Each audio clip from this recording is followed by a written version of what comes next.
Welcome to Behind the Build. I'm your host, Jonathan Jacobs, and I have with me today someone who is not an architect and someone who is not an interior designer. No, I have someone with me today that helps highlight the architecture and the design inside of both commercial, institutional, but for us, more importantly, at Walden Homes, it's residential construction. And so today I have with me Deborah Gottesman of Gottesman Associates.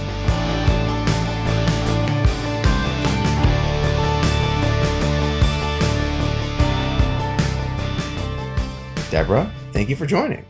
Thank you for having me, Jonathan. So what does Deborah do? Deborah is a lighting engineer, right? And a consultant. She brings to life everything that matters inside of a home. And outside. And it's true. Sorry. And outside. Yep. And we have worked with her on a number of projects at Walden. Deborah's been in this business for how many years now? 30. So it's just a couple more than one. I have actually been excited about having her on when we initially came up with the concept for the podcast. We knew that we wanted to reach out and discuss architecture and interior design with partners in this industry, but we also knew that at some stage we'd also want to integrate the people that help bring a lot of that to life in different ways. And so there are a number of consultants. Some of you may have heard already, some that I'll have upcoming. And Deborah is just like, she's the perfect person because she has been doing this for so long and she has such a great understanding of the importance of light and how it integrates into projects. So when we started this, I was like, you know what, when the time is right, and we've established this thing called Behind the Build, I'm going to invite her on. It's a really long-winded introduction, Deborah. That's okay. You called me the perfect person. So, how can I object? So in bringing you on this, I think one of the main reasons to have you on is like, I want to get educated, which I think is going to help educate others. Because why would anyone need a lighting consultant? Why would someone need to do that? I can design the reflective ceiling plan. Well, that's true. Contractors do it all the time. And what you end up with is typically somebody looking at a drawing and saying, I need a symmetrical or a symmetric pattern on a page. Yep. And I'm going to light everything and it will be bright. So people shouldn't complain. And sometimes that works. What none of you just saw was this slight little just, that face you make when you're like, I don't necessarily agree with what you're saying. That's just happened there. Yeah, go ahead. Lighting design, it's a very different approach. Yeah. I almost don't even know where to start with this. So let's start with how we approach a project. Sure. So the first thing that we do is we think about what needs to be lit. That's number one. We don't need to light everything because if you light everything, you notice nothing. So once you've established what you want to light, then you think about where can I light it from? And then the last step of the process is really what hardware, what equipment am I going to use to do it? So there's a really big misunderstanding as what lighting designers do. I still have family and friends that text me, oh, I saw this beautiful chandelier. Take a look, Well, we do that. We even design chandeliers sometimes, but it's such a small portion of what we do. What our approach comes from the understanding of the human eye and the brain, the way we see, how we perceive spaces. So, for example, the common hardware, if you will, that's used or the equipment that's used is typically pot lights or downlights, recessed downlights. Well, recessed downlights light the floor. And I would argue that 90% of the time or more, that's not what we really want to see because we're human beings. We walk in a vertical position and our impression of a space comes from vertical surfaces. Right. So, what you do when you pepper a room with pot lights, we call it ceiling acne, number one. You get really messes. Yes. It's like, what a great term. Well, I didn't coin it. But you don't have to have done it. It's yeah. that exists. Well, that's what it is. Yeah. You end up with messy pockmarked ceilings. And again, there's no highlights, there's no focal points, there's no visual interest. There's nothing that really stands out to you. And if you do lighting design properly, what people should notice is, wow, love that painting on the wall, or look at that collection you've got in your millwork. Love that. Whereas it's harder to see if everything is equally bright. Right. So what you're saying in a nutshell is that I should have definitely brought you in on my own renovation project. Well, I've been asked the question, when should you use a lighting designer? And really the question I have back is, when shouldn't you use a lighting designer? If visibility and impressions of a space are important, it's really your final finish. Architects and interior designers work so hard on making the right selections and color matching and all the things they do with their textures and colors. And if you don't illuminate it properly, you're never going to see it in its best light, and pun intended. Yeah. And I'll give you an example. We just finished a small consulting project for a condominium corporation. They had done a wonderful renovation. The interior designer did a great job, looks great. And then they turned on all the corridor lights, the hallway lights, and everything was skewed pink when, it should have been on the taupes. And so they ended up calling us. We didn't do the lighting design, and in order to try and help them, fix that problem. Mm-hmm. So, that would be coming in a little late. It is. We managed to find a solution. It's not the perfect solution, but a fairly cost-effective one for them, and they're pretty happy. Mm-hmm. But it all could have been avoided, right? Had they contacted us. So, what led you to light? What led me to light? Boy, how much time? What LED you to light? What LED you to light? This is going to be a really punny podcast. I can see that. So when I was a kid, I wanted to be a doctor. Yeah. That ended in first year zoology class with all the dissections, and you can't be a doctor if you can't handle blood. Yep. Yep. But I was good in math and physics, and so I decided to pursue engineering. And my late father was an electrical engineer, and that seemed to be the only kind of engineering there was. So I can't say it was a very educated and considered decision, but I didn't know what else to do. Right. And from there, ultimately, I ended up at Mulvey and Banani, a large electrical consulting firm. Yeah. And, cut my teeth on what the construction industry, what architectural engineering was all about. And I always loved the lighting aspect of it. I don't know what it was. It was just the impact that lighting could have on a space. And so I got very active in the Illuminating Engineering Society. I was section president. I held some regional positions, some international positions. And I worked for Osram Sylvania for a while on the marketing and the training side of things. Mm-hmm. Went to another consulting firm, Crossy Engineering, and then ultimately found myself, after I had our second child, trying to consider what I was going to do next. And I thought, well, I've been at this for a while, and I know I love lighting. Yeah.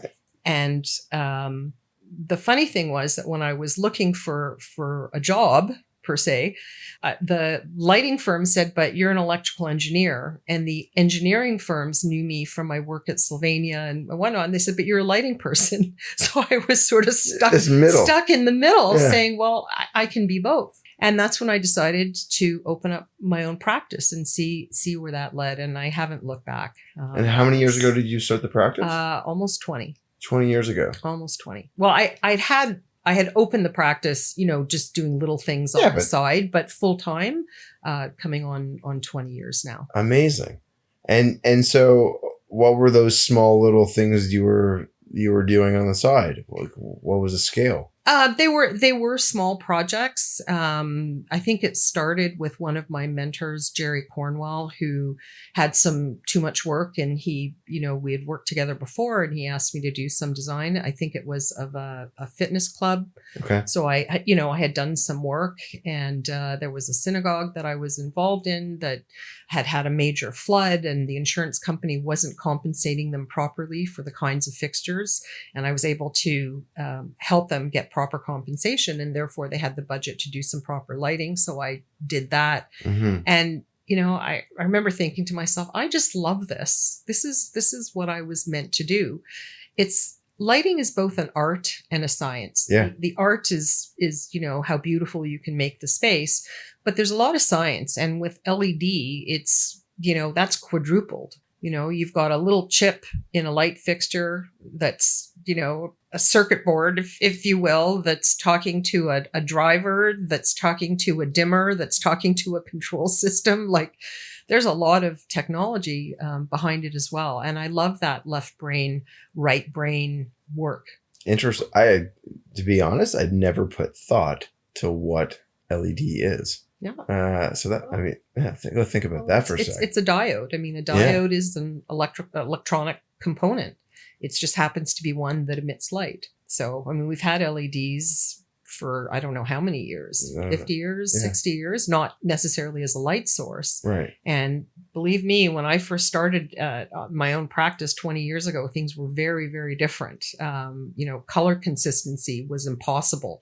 I like to, tell the story how once upon a time, there were 3 major light bulb manufacturers that everybody knew. And if you wanted color consistency across a project, you would just say all light bulbs must be by same manufacturer. Right. Spec all 3. And, Who were they? Was this Sylvania, Philips, and GE. GE, right. Yes. There was also Ushio, a smaller player, and I think Venture Lighting as well, but also a smaller player, didn't have the full range. Yeah. But today, when you think about it, how many chip manufacturers are there?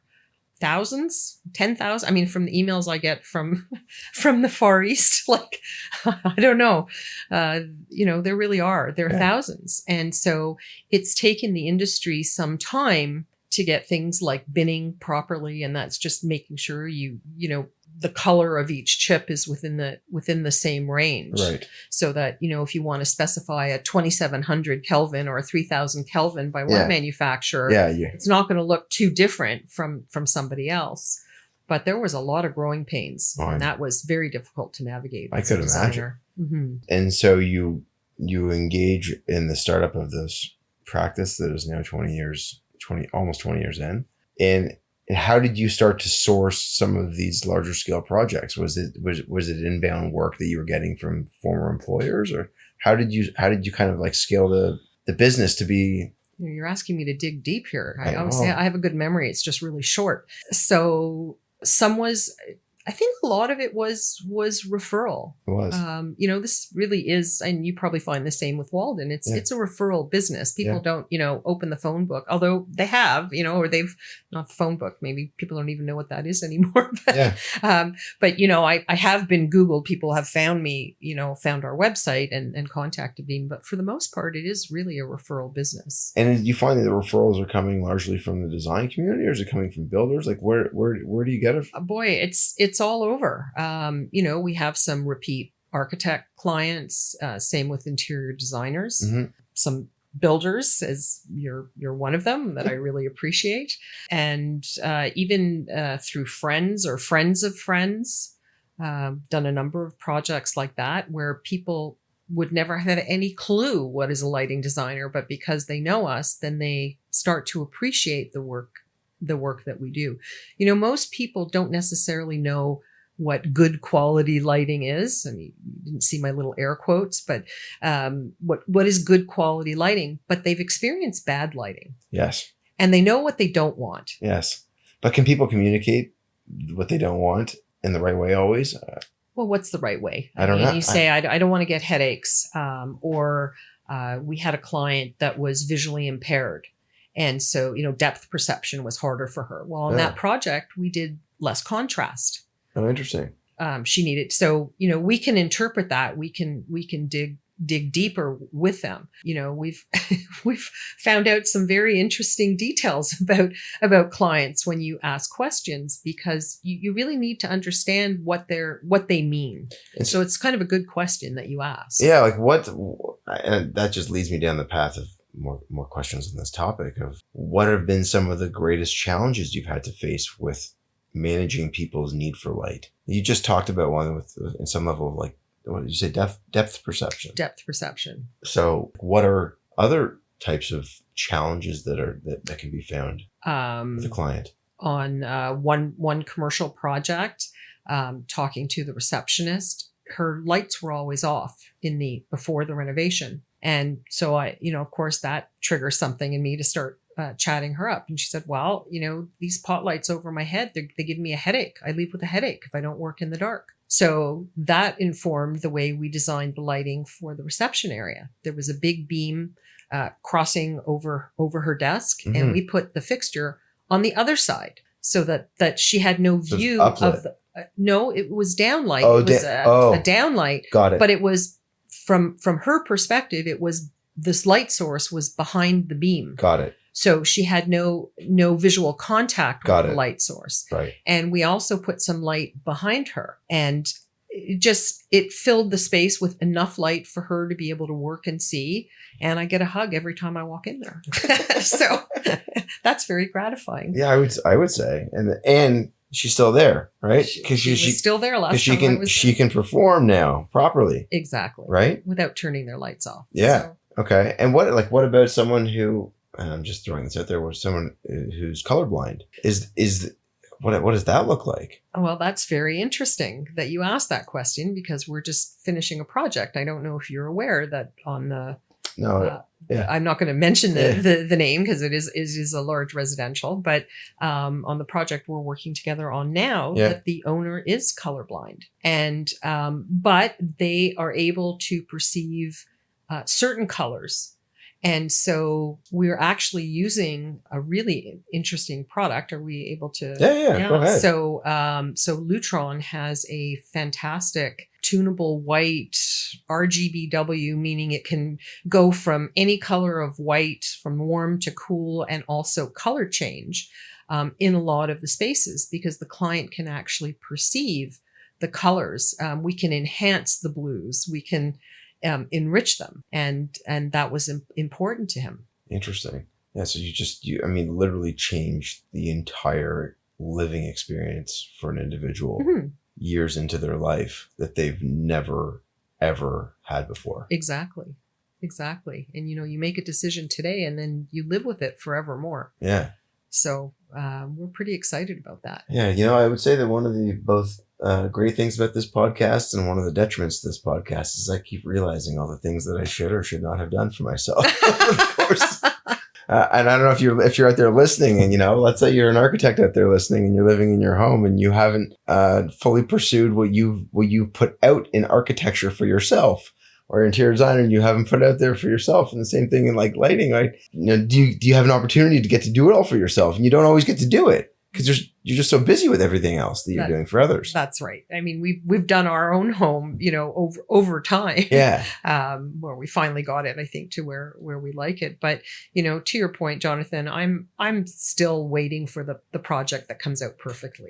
I don't remember who said it, but excellence is what you achieve when you strive for perfection. Yeah. But somebody else once told me, if I'm going to be successful in construction, I have to get the word perfect out of my vocabulary, because I'll be very frustrated. Yeah. I mean, I think I was saying this with Michael and Mantea about the importance of like the recognition that you're generally never going to hit perfection, but if you're aiming for it, you're going to do pretty well. Yeah. So aim for it, knowing that it is within arm's reach. Maybe you're a few slivers away from it, and generally you're always going to be pretty happy with the outcome. Yeah. So, the project we're working on together is a residential project. You talked before about a commercial project, and then prior to that, you're talking about a condo project where you kind of came in later. Mm-hmm. So, when you're working with an architect or a designer, are you working with them at the early stage? Obviously it depends on when you're being brought in, but if you're there in the early stage, are you working with them, or are you working with them and the client? How does the relationship work? I guess it really depends on the structure of the project. In some cases, the architect represents the client, but in other cases, the client does have a representative there. So it can be both. We always like to have at least some contact with the client directly because there's information you can gather that, an architect can only gather so much, but it's not our choice how they want to structure the project. Right. But the benefit, obviously, of having you on board in a project or somewhat early on is to be able to help with the concept of where light placement's going to be, what the light's going to look like. Well, absolutely. We say as early as possible because we really love to do integrated lighting. So where the space is lit properly, but you don't necessarily, I don't want people to walk in and say, oh, nice pot light. That's not what we're after. They should, like I said, be coming in and saying, what a beautiful space and how comfortable and cozy or how invigorating or whatever the intent was. But when you come in early, that gives us an opportunity to negotiate, for example, ceilings, places to conceal light fixtures and how we can do that. So we may not be putting the design down on the drawings just yet, but at least we have, some sense of the direction we think they should go. Yeah. And generally, RCP in some ways, reflective ceiling plan comes in later in a project, right? During the interior phase, which if you're looking at the integration of lighting in many ways is actually wrong, because sometimes you can have a conflict with structure. And that happens, even on projects that we've done in Revit, it happens. I can't tell you the number of times we've put wall washers, they need to be 2 feet from the wall generally. And that's precisely where all the ductwork was run, even though our drawings were ready a year and a half ago. Anyhow, so coming in early is generally better as long as people are reading the drawings. The other thing I'd like to mention is you talk about only reflected ceiling plans. Yeah. But lighting can be on, there's 6 surfaces in a room.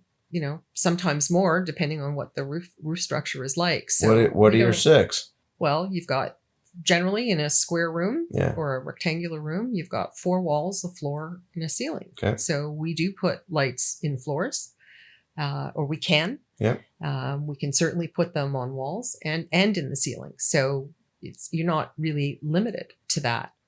And when we work with a reflected ceiling plan, we typically want the floor plan underlaid because it's important for us to know not just what's happening in the ceiling, but what's happening underneath. Where are our tasks? Where are our accent points? What are the features of the space? Right. Where's that wall with the really cool texture that you want to highlight? So we need to know that. Yeah. So if you've got like a lime wash or Venetian plaster, or you've got some really nice, it could be stone. I'm just thinking of all the different kinds of surfaces, textures, plaster, and wallpaper even. Yeah, wallpaper. Textured. Yeah. Shadow box art, art in general. There's so many. What I actually find so interesting is that the majority, I feel, when you walk into someone's home, the majority of lighting that I feel always is wrong is the kitchen. The kitchen lighting is traditionally so wrong because, to your point, it's like all the ceiling acne. So you just got too much light. In the wrong places, casting shadows all over everything. And so there you are on your cutting. Too much light and you can't see. Yeah. Right? So, when I start with a kitchen, for example, we would start with where are your tasks? Where are you working with sharp objects and equipment that you need to see? So you start with that. Then you would look for any accent points or, you want to create a little bit of ambient light. So if you're just passing through. But often we'll find that if we take care of the vertical surfaces, which help improve our perceived brightness of the space, and we look after the task light, you often don't need to supplement that. And most people are too afraid or, don't run calculations to, or don't understand what a calculation might be telling them. Right. So, that's where it comes in handy. I think I often show a photo of an acne ceiling against one of our kitchen ceilings and, compare and contrast. And ours is just better lit. It just looks better. So you can actually do more with less. And it goes beyond lighting too, but also goes with like lighting controls, right? Yeah. Now it depends on the project. Yeah. On some commercial projects we weigh in. What we usually do is the controls zoning. So how to group the fixtures to be controlled. Mm-hmm. Although today now we have digital addressable, lighting, so that, with certain systems, depending on what products you're using, you can address each fixture individually, one by one. So if you have a space that is going to be changing a lot, and you may not even be able to anticipate everything that could be happening there, those kinds of systems are really would be worth at least considering the investment. We also do studies. So for example, for the home that we were talking about, where our client is challenged with seeing colors, we did a whole study to show, different products, different ways that we could do that tunable white or that enhancement, and show him the cost benefit of different systems. What does a study look like in that? It's a big spreadsheet. Okay. So on the one hand, I always, when I'm introduced, I say, yes, I'm an electrical engineer, but don't hold that against me. I can design lighting.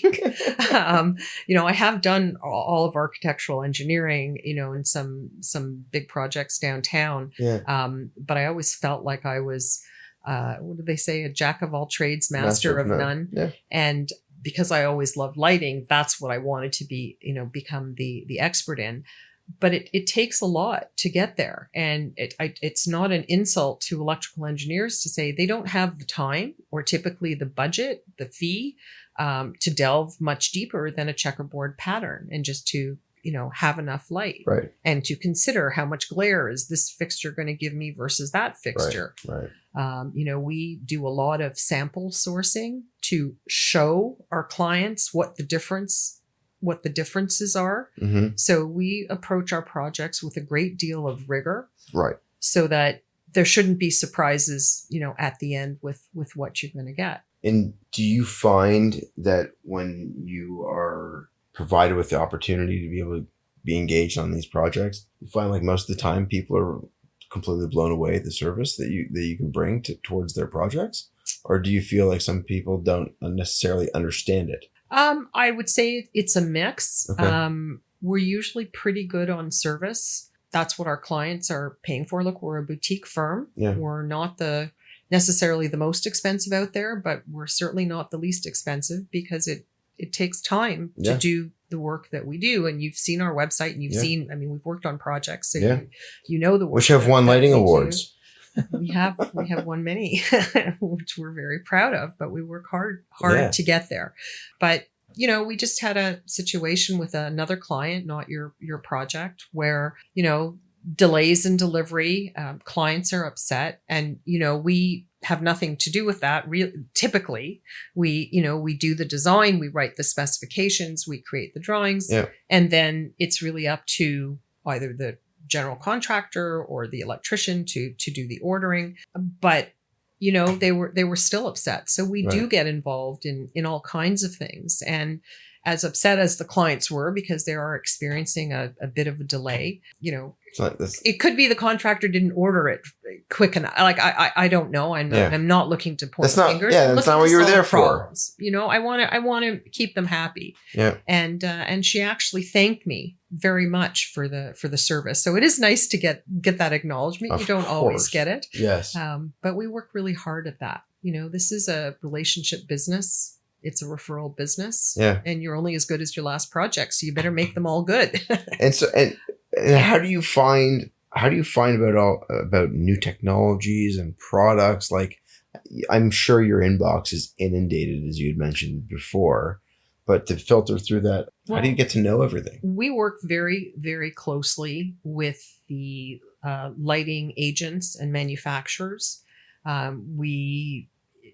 They of course they want to get in on our specs, but we have the ones that we like more than others. We like the ones that give us good service, that Mhm. that have our backs and that will help us Mhm. if things go wrong. But they're the ones that keep us informed. I mean, other than of course, attending webinars, and we go to conferences and learn like most others. But our lighting agents and reps are really an invaluable source of information. They want to show you the latest and greatest. We go on factory tours. I love factory tours.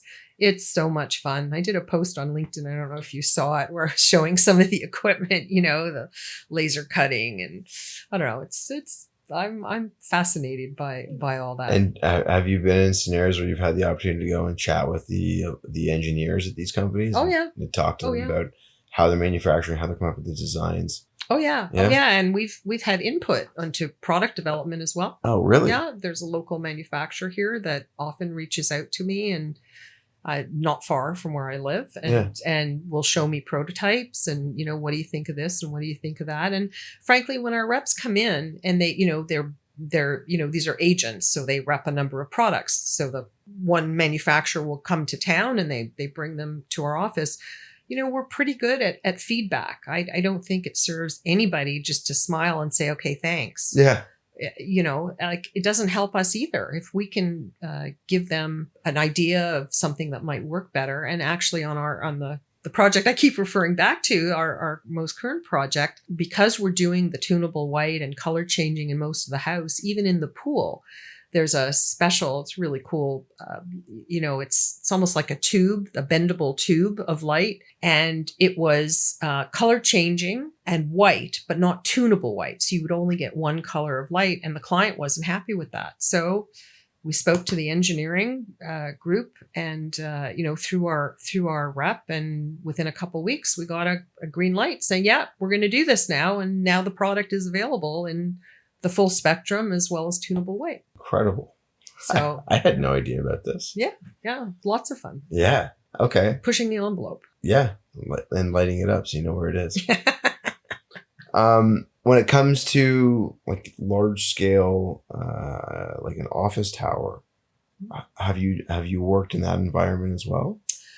We've done some. Yeah. We don't do a lot of the base building commercial. Like, we would get into corridors, or what's more typical for us is getting into the private the build outs. The build outs. Yeah. The clients. And so we had one client a few years back that he's a big collector, ceramics and art. And so when you walk in, that's what you see. I mean, you really notice the collections that are on display. Mhm. That was really important to them, and it gives them a lot of pleasure every day. Of course. So we do stuff like that. We'll do like public spaces. So, the elevator lobbies, the main lobbies, things like that. Right. Yeah. And are there any requirements within the field, and this is just me in my naivety, that require additional certifications with any of the companies that are out there, or with any of the accreditations that you currently have? Or is there an opportunity for continued learning in any way with any of this? Talking about in lighting design? In lighting design, but also from a professional standpoint, like, do you need to recertify with anything that you're accredited with? There are a few. There's a few credentials, but people come to lighting design from so many backgrounds. Right. There are people that came from theater backgrounds, fine art backgrounds, that have become great, wonderful lighting designers. There's engineers like me. There's some interior designers and architects that have become lighting designers. Interesting. So, there are a few. There's I'm LC, I'm lighting certified. I wrote an exam, 20 years ago or whenever it was. And I've got to have so many CEU credits every 3 years. So, which is pretty easy for me to do. Because we do take the education pretty seriously. But unfortunately, it's like, I have my P.Eng, I'm a professional engineer. Yeah.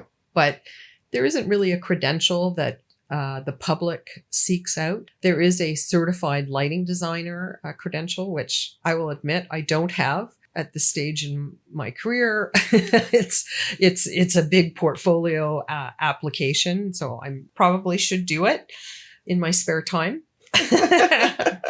and then there's membership in like the Yes. International Association of Lighting Designers and certainly the Illuminating Engineering Society. But the Illuminating Engineering Society is for anybody in lighting. It's for manufacturers as well as designers. Okay. Whereas the IALD is really just for designers, although there is room for the manufacturers to help support the lighting designers. Okay. So they're like sponsors or what have you.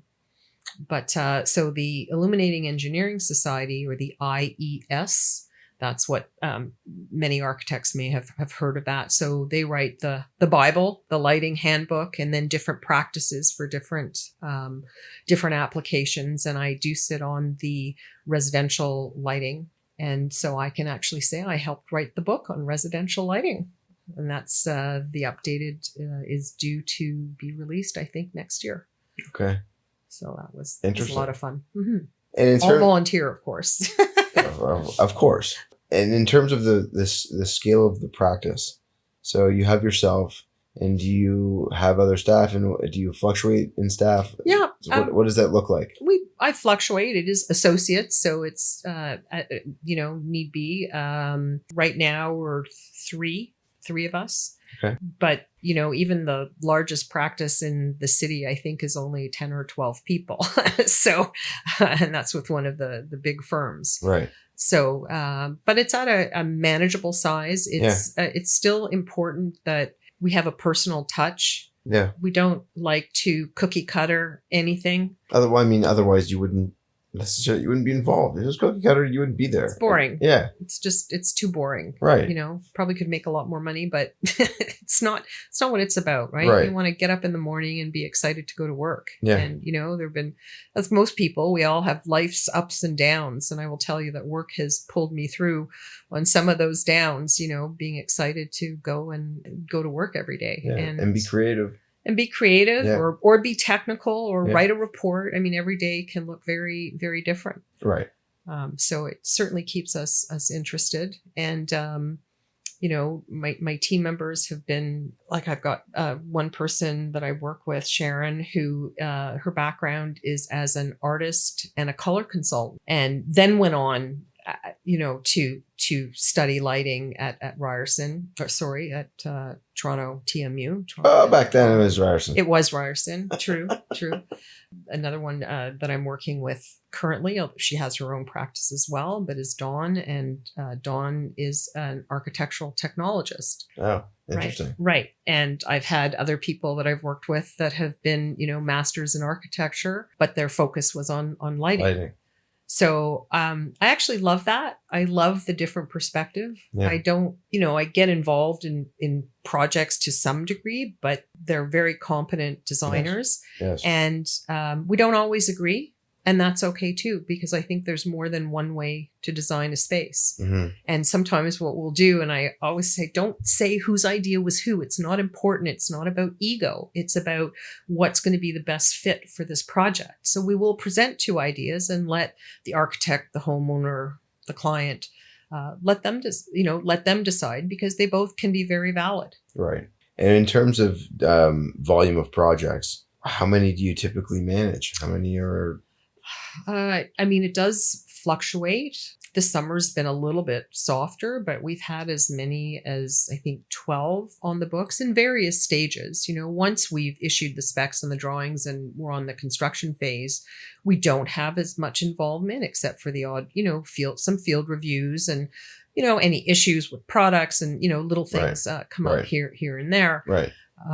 So, that helps. Depends how many people, depends on the market, but it's, I think 12 has been the max. And those were the days when I was working 70-hour weeks and 80-hour weeks. And, it's a lot. It's a lot. It can be a lot. And I typically don't want to be that busy, but it's usually for shorter periods of time when you've got, a project finishing design phase and another one starting with a little more overlap than you would have liked. Yeah. Yeah. I'd like to be a little bit more free and clear of what was just in front of us. And tell me, do you think that this is a field that one of your kids is going to continue on in the next generation? Or do you think that what is it? Because I know you were telling me before you've got two kids, and Well, and your husband. So like, how have they ever shown an interest or not?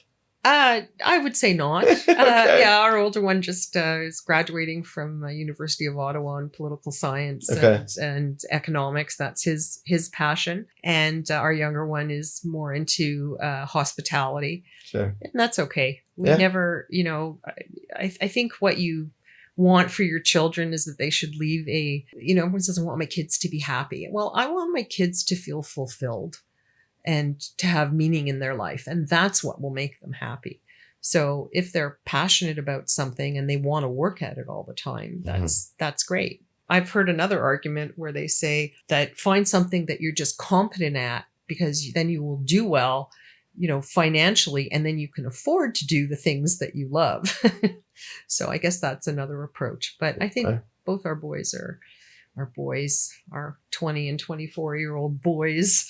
Hard to look up at your 6'2" baby and shake your finger at him. Thankfully, I still have time before that. You do, but it goes fast. And in general, when you're out there in this world and you're traveling or you're going for dinner, do you find yourself thinking like, I want to speak to someone about how to improve this? Does your mind go there, or are you able to disconnect and disassociate from it? Yeah, not anymore. I used to go there. And certainly, my mind goes there when the lighting is good or when I see interesting things. My phone is full of photos, not of my kids, but of projects and ideas. But I think it's too dangerous just to, I just go in, and it's not fair, I don't think, to walk into someone's home and say, your lighting is really glary and it's giving me a headache. Mm-hmm. You don't necessarily want to point out things I'd that like people to can't fix then the problem unsee. that I see in front of me. Right. Like I see the don't problem. see. Right. People know what I do, and there's enough people that come to us to help them solve their problems. Right. And that's enough. Fair. Yeah. All right. Well, I have to say I'm grateful that you came. I appreciate that we were able to delve into these topics, and the amount of information I just learned, I'm going to think about through the course of the coming weekend. Okay.